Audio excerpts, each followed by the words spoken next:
Assalamualaikum warahmatullahi wabarakatuh. Jumpa lagi dengan saya Ibu Nirma Fatmala Sandi di IPA Online kelas 9. Kali ini Ibu akan membahas tentang materi pewarisan sifat. Apa sih pewarisan sifat itu? Mari kita simak videonya. Dan jangan lupa like, share, komen, dan subscribe. Oke, sekarang kita belajar tentang pewarisan sifat. Teman-teman tahu nggak kenapa sih bentuk tubuh, jenis rambut, warna rambut, bentuk bola mata kamu itu lebih mirip dengan orang tua kamu dibandingkan dengan teman-teman yang ada di sekitar kamu? Tahu nggak kenapa hal ini terjadi? Hal ini terjadi karena adanya pewarisan sifat, yaitu sifat-sifat orang tuamu yang diwariskan kepada anak-anaknya. Sekarang, apa sih pewarisan sifat itu? Dan bagaimana pewarisan sifat itu bisa menimbulkan sifat-sifat yang sama terhadap anak keturunannya? Pewarisan sifat atau yang disebut dengan hereditas merupakan penurunan sifat dari induk atau orang tua kepada anaknya atau kepada keturunannya. Jadi pewarisan sifat itu merupakan suatu sifat yang diturunkan kepada anak-anak oleh induknya.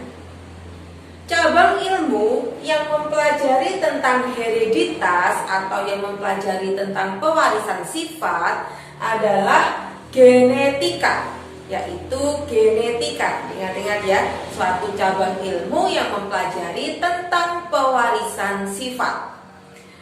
Di dalam pewarisan sifat, kita nanti mengenal tentang istilah materi genetik.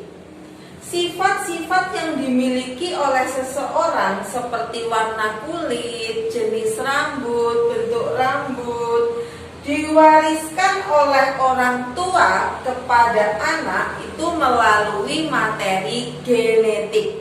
Apa sih materi genetik itu?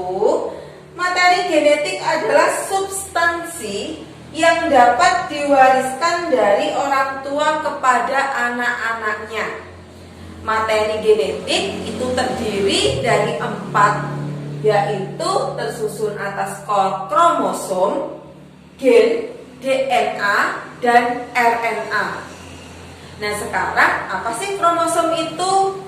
Kromosom adalah pengendali faktor keturunan pada makhluk hidup yang berbentuk batang tersusun atas protein dan asam nukleat, yaitu DNA dan RNA.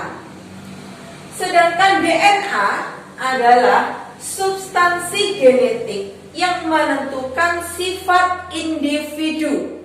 Jadi kalau kromosom itu pengendali faktor keturunan pada makhluk hidup, DNA adalah substansi genetik yang menentukan sifat pada individu. DNA terdiri dari 2 rantai polinukleotida yang saling berpilit membentuk tangga tali ganda atau double helix. Jadi di sini untuk DNA nanti berbentuk tangga tali ganda ya, atau double helix. Sedangkan RNA itu adalah rantai tunggal. Rantai tunggal atau single helix. Jadi kalau DNA itu double helix, kalau RNA single helix. Fungsinya untuk mensintesis protein. Jadi untuk RNA itu adalah berfungsi untuk mensintesis protein. RNA terdiri dari gula pentosa, gugus fosfat, dan basa nitrogen. RNA dan DNA pun sama, juga tersusun atau terdiri dari gula pentosa, gugus fosfat, dan basa nitrogen. Yang keempat adalah materi genetik, yaitu gen. Gen fungsinya untuk mengatur metabolisme dan menyampaikan informasi genetik dari satu generasi ke generasi berikutnya. Gen terletak di dalam lokus kromosom yang bersusun berderet secara linear. Jadi di sini kakak ulangi, materi genetik itu tersusun atas kromosom, gen, DNA, dan RNA. Untuk kromosom itu adalah pengendali faktor keturunan pada makhluk hidup. DNA untuk substansi genetik yang menentukan sifat individu. RNA adalah untuk mensintesis protein, sedangkan gen mengatur metabolisme dan menyampaikan informasi genetik dari satu generasi ke generasi berikutnya.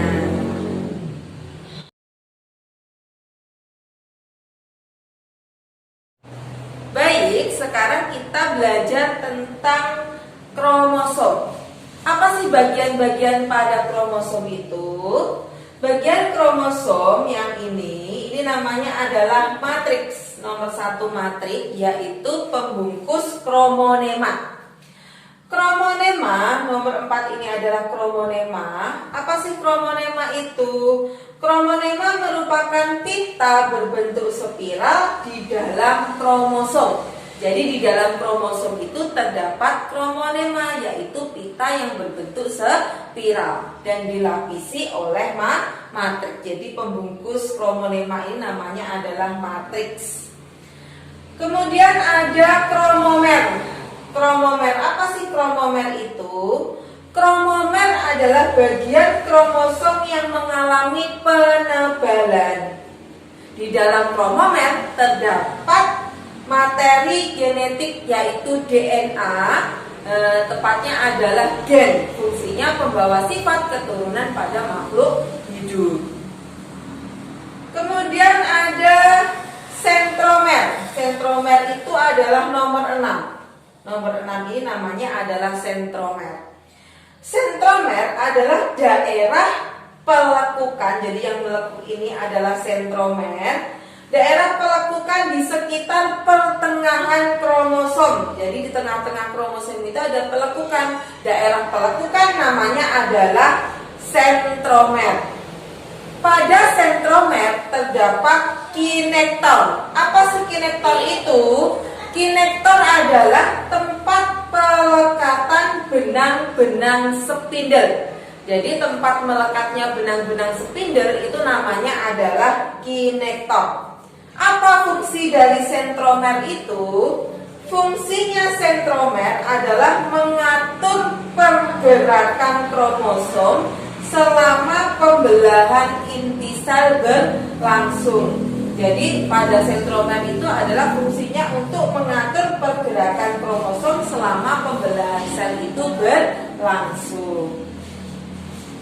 Kemudian ada bagian yang dinamakan dengan satelit. Satelit nomor 3 namanya adalah satelit. Satelit adalah bagian kromosom yang berbentuk bulatan dan terletak di ujung lengan kromatit.